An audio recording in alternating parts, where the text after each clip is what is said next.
Diduga terlibat korupsi dana desa 500 juta rupiah. Kades Dinias ditetapkan jadi tersangka. Unit Tipikor Satreskrim Polres Nias Selatan telah mengamankan Kepala Desa Lahusafau Kecamatan Vanayama berinisial Am. Ia ditahan terkait dugaan tindak pidana korupsi dana desa tahun 2018. Saat ini telah ditetapkan sebagai tersangka sekaligus penahanan terhadap Am selaku Kades Lahusafau Kec. Vanayama Kap. Nias Selatan Ta. 2018. Ujar Kapolres Nias Selatan AKBP Reinhard H. Nainggolan. Melalui Kanit Tipikor Polres Nias Selatan Bribka Feris Hareva. Kasus ini berawal dari adanya pengaduan masyarakat Desa Lahusafau pada tahun 2020. Dengan adanya aduan tersebut, Unit Tipikor Polres Nias Selatan melakukan koordinasi kepada APIP Inspektorat Nias Selatan untuk melakukan audit pemeriksaan khusus terhadap dana desa tahun 2018. Kemudian pada awal tahun 2021 APIP Inspektorat Nias Selatan mengeluarkan laporan hasil pemeriksaan LHP pemeriksaan khusus audit investigasi dan hasilnya bahwa adanya penyimpangan yang berindikasi terhadap kerugian keuangan negara terkait pengelolaan dana desa tahun 2018. Kata Feris.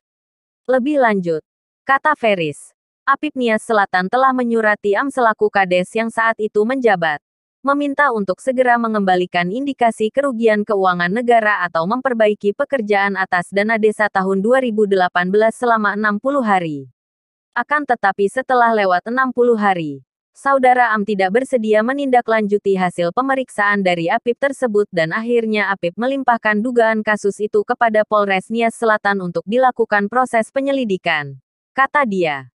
Atas limpahan dari APIP Inspektorat Kabupaten Nisel dimaksud oleh Unit Tipikor Polres Nisel ditindaklanjuti dengan menaikkan dugaan perkara tersebut ke tahap penyidikan.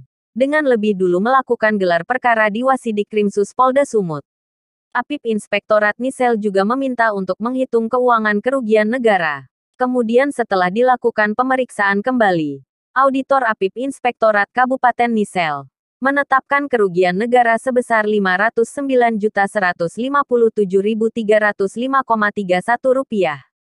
Setelah naik ke dalam proses penyidikan, Unit Tipikor Polres Nias Selatan kembali memeriksa saksi-saksi sebanyak 31 orang.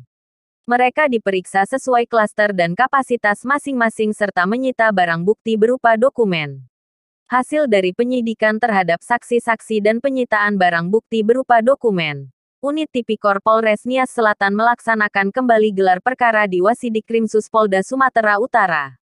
Berdasarkan hasil gelaran, disimpulkan bahwa Am sudah cukup bukti untuk ditetapkan sebagai tersangka dan dilakukan penahanan dengan persangkaan pasal 2 ayat 1, subs pasal 3 dari UU nomor 31 tahun 1999 sebagaimana telah diubah menjadi UU nomor 20 tahun 2001 tentang pemberantasan tindak pidana korupsi JO.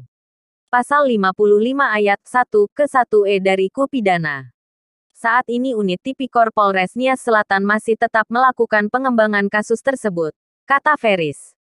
Dalam kasus ini bisa jadi ada kemungkinan akan bertambah lagi tersangka lainnya dan untuk berkas perkara tersangka Am sedang dipersiapkan untuk dilimpahkan ke Jaksa Penuntut Umum, sambungnya.